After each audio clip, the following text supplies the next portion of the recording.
Okay, so ever wonder how your brain turns thoughts into words and why some children have such a hard time articulating speech or getting their thoughts out? It's a concerted effort between several areas of the brain, which is what we're going to explore on today's episode. Hi, my name is Lucinda Garcia, and I'm an integrative developmental and educational specialist, and my focus is helping you to reverse the learning and behavior challenges your child or student is experiencing.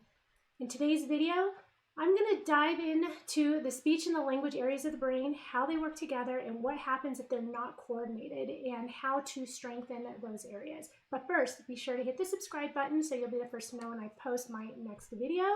And also, please like this video.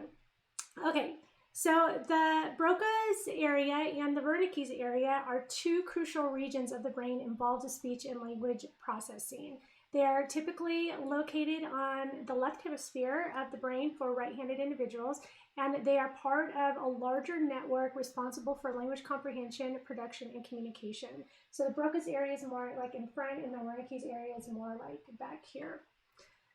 So we're going to explore the inner workings of the Broca's area and the Wernicke's area in speech and language. So first, we have the Broca's area. The Broca's area is typically located in the left frontal lobe, specifically in the posterior part of the frontal gyrus. So you can see a picture of that right here. The function of the Broca's area is primarily associated with the production of speech and the coordination of the muscles involved in speech articulation. It plays a crucial role in language processing related to grammatical structure and syntax. Damage to this area can result in grammatical difficulties and a condition known as Broca's aphasia. Broca's area is involved in the planning and coordination of the movements necessary for speech production, such as lip and tongue movements. It contributes to expressive language abilities, allowing the individual to convey their thoughts and ideas verbally. The Wernicke's area is located, it's more in the back. You can see that in the picture. It's located typically in the left temporal lobe, specifically in the posterior part of the superior temporal gyrus. The functions are, the reason I say typically is because there is a small percentage of people that have transposed language centers of their brain. It's about 3% of the population. But generally, that's where it is.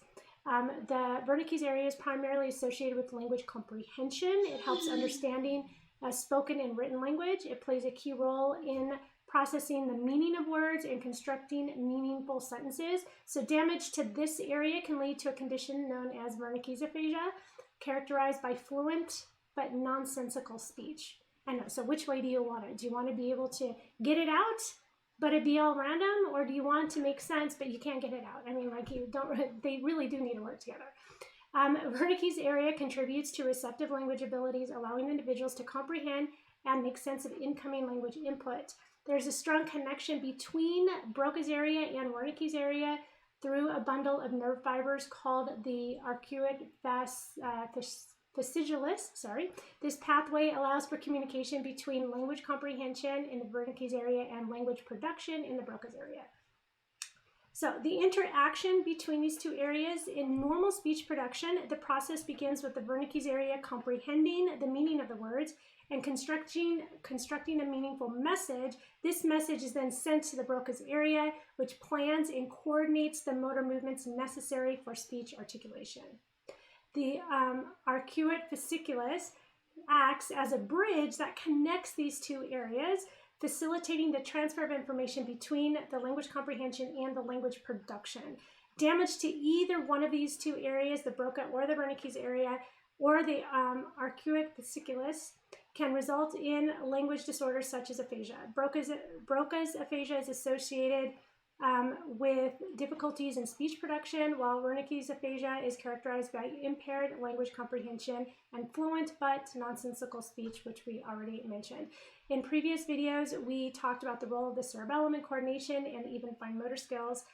The interaction between the Broca's area and the Wernicke's area and the cerebellum is essential for the coordination of language processes, including speech production and motor control. So while the Broca and Wernicke area are primarily associated with the higher level language functions, the cerebellum contributes to the fine-tuning of motor movements, including those involved in speech articulation. So here's an overview of the interaction pathways between these three: Broca's area, Wernicke's area, and the cerebellum. We have cortical cerebellar loops.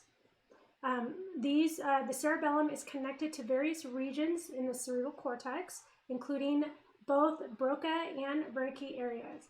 These connections form cortical cerebellar loops that facilitate the coordination of motor movements, including the precise control of articulatory muscles involved in speech. The arcuate fasciculus is that I mentioned earlier. It's a bundle of nerve fibers connecting the Broca-Wernicke's area, and it has connections also with the cerebellum. This pathway helps integrate higher level language processes with the motor planning and the coordination. Motor planning and execution, the Broca's area is involved in the planning and coordinating of the motor movements necessary for speech production. The speech production. The cerebellum receives the input about the planned motor movements and contributes to refining and coordinating these movements for smooth execution. That way it comes out nice and smooth. The feedback mechanisms, the cerebellum receives sensory feedback from the muscles and the joints involved in speech production. This feedback loop allows the cerebellum to adjust and fine-tune motor movements in real time, ensuring precision and accuracy in speech and articulation. We also have that timing and rhythm. So the cerebellum is crucial for timing and rhythm of motor movements, which is essential for fluency of speech, and it contributes to the temporal coordination of muscle contractions, helping maintain a steady and coordinated speech rhythm. Then we have error correction. If there is a discrepancy between the planned movements from the Broca's area and the actual movements, the cerebellum plays a role in error correction. This feedback loop aids in adjusting motor output to match the intended speech production. Language motor integration. The integration of language processing with motor control involves intricate communication between the Broca's area, the Wernicke's area, and the cerebellum, and this integration allows for the seamless translation of linguistic information into motor commands for speech. So, how can we support speech and language? Work that supports the cerebellum. So the cerebellum plays a huge role, as we just learned. So by supporting the cerebellum, we're able to affect speech production, things like balancing on a wobble board, balance being tandem stance, so that's like standing with one foot in front of the other, or maybe with their eyes closed, eyes up if it, or eyes up if it needs to be challenged. Sports such as martial arts, gymnastics, swimming, anything that challenges the cerebellum, that gets that cerebellum to work, even if it has nothing to do with language, is going to help with language production.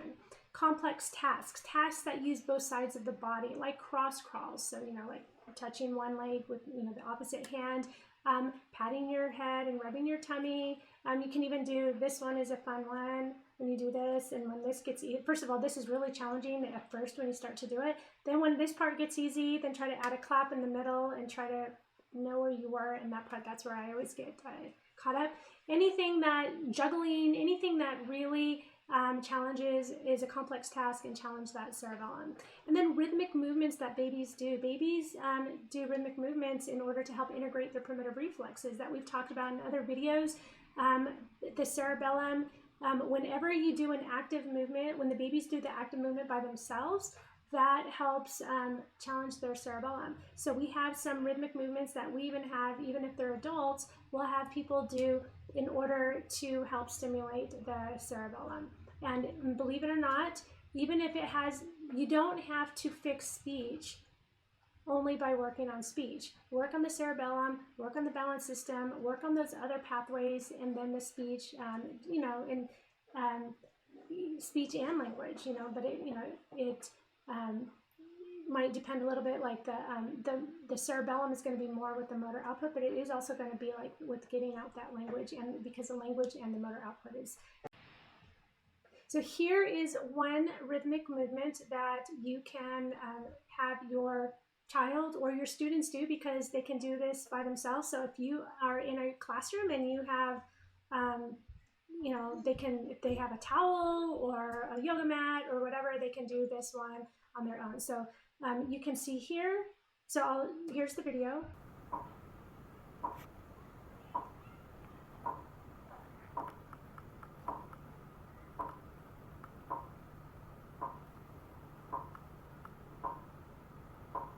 So as you can see in this video,